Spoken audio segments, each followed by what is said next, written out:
Okay, so another little maintenance job to do today. I'm just about to change the oil filter on the 265. So we'll come around and have a look. Here we go. You might have watched the video I made of changing the oil filter on the 135. This is a 265, a slightly newer version. Slight difference between the oil filter on the 135 and the 265. This one is encased in metal. There we go. The filter's inside there, but that's all disposable. The 135 had a paper filter like this encased in a metal cover that you unbolted, put this filter inside and then bolted the cover back on, so the only bit you threw away was that. I'm going to unbolt this whole thing, throw that away, and here's the new filter. That's the new filter, it just screws on a screw thread, so a lot easier to deal with. Not so environmentally friendly though. I mean, you're wasting that metal on the outside, which is you know, really a waste, isn't it, really, because all that is a metal cover for one of these. Okay, so all I've got to do now anyway is to unbolt that big bolt there. Again, slightly easier than on the 135 because this is actually on the side of the engine, so I'm hoping I have actually loosened it off already. Here we go. I'm hoping to just unbolt this quite quickly. Get ready for the gush. Okay, this is going to pour out horrible black oil and I'm going to catch it. You ready? Bolt's nearly undone. I'm going to do it now, any second. Ugh. Look, I didn't get any of that on the camera lens.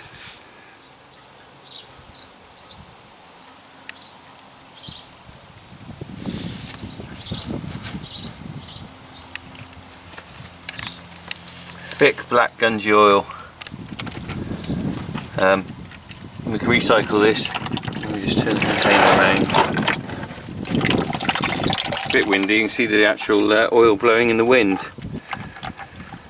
So I'm going to leave that to drain first of all. I mean, that's basically got a lot of gunk in it. Bits of metal maybe off the edge of the engine. Sort of carbon from all the work it's done around the engine. In fact, you can probably see how black it is compared with the actual oil that comes out of the ground, you know, well, not out of the ground, but when you buy it, it's all very clear. I'm just going to check how many hours that oil's done. Well, I've got my original Massey Ferguson 265 owner's manual here, which I like to keep. We always keep all our booklets that come with the materials, machines we buy. This one I've written in here all the things I've done on it over the years. So when I've changed the filters and things, and looking up the last date I changed the oil filter was July the 2012, 6,187 hours. So nearly 2 years ago. And that's how many hours it's done now.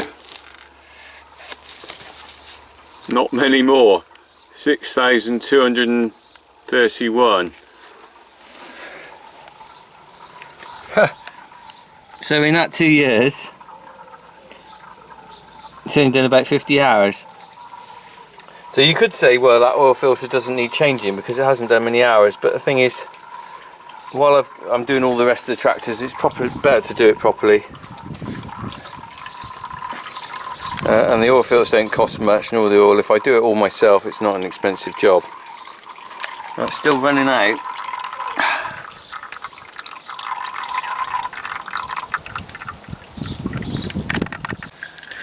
Okay, so here I'm about to take this oil filter off, and I'll just show you this little bit of kit I've got here. It's like a bicycle chain, but on the end of it is an attachment for a socket set.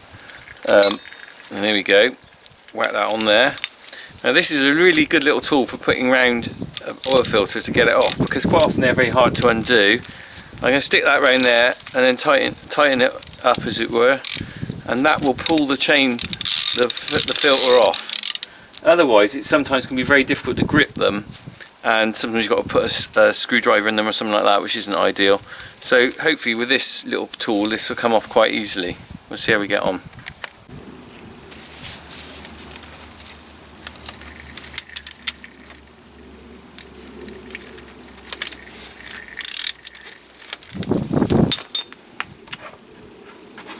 That actually wasn't as bad as I thought it would be. Sometimes they can be real pigs to get these off. Well, careful of the oil coming out now.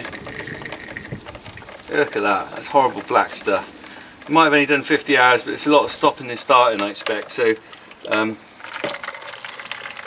it would have done a lot of kind of rubbish journeys where it built up a lot of waste.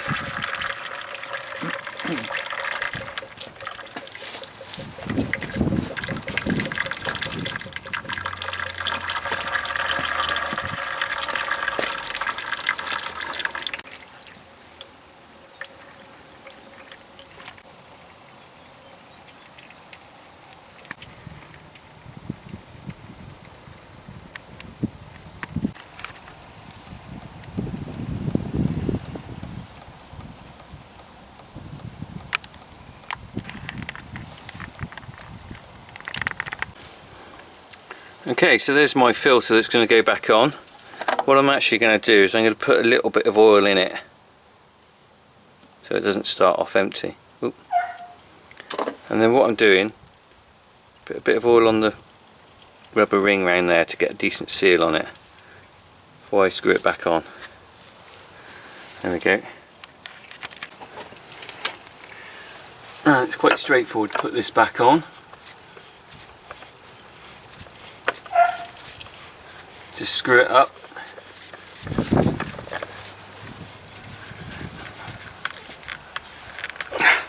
And I can do that hand tight.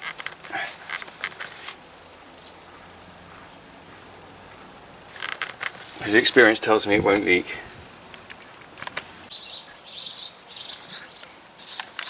Well, that's nearly finished coming out of the engine, so I'm going to, a bit impatient, I'm going to put the bolt in and start filling up with oil.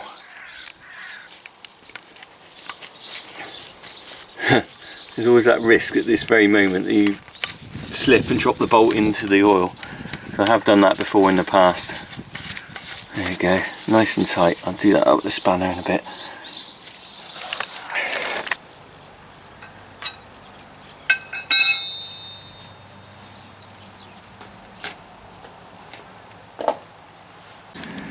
Okay, so we've got the filter back on and the bolt in to stop the sump from emptying. So just got to fill it up with oil now. It's slightly easier than the 135, it's slightly easier access, and I'm just going to use the jug here to fill it up with.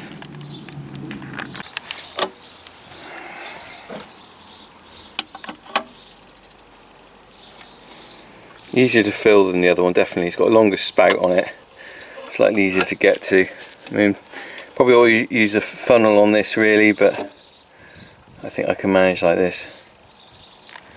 So, nice bit of good quality engine oil going back in there. I mean, this tractor's not used very much.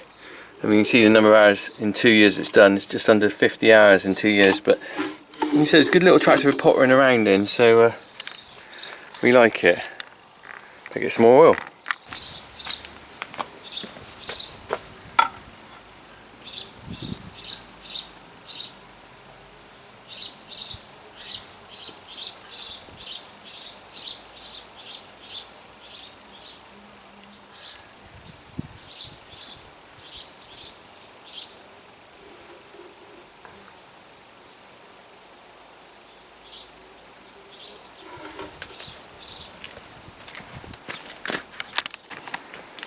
Just to have interest, look at the difference in the colour of oil that's come out of the tractor. That's a horrible black colour, and this is the oil I'm putting into the engine now. Nice clean oil, golden colour.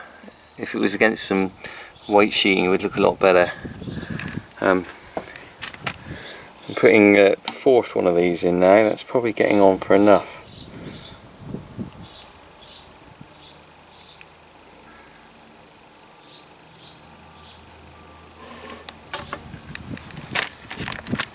I've just put in 3.5 jugs, which I think is enough of oil.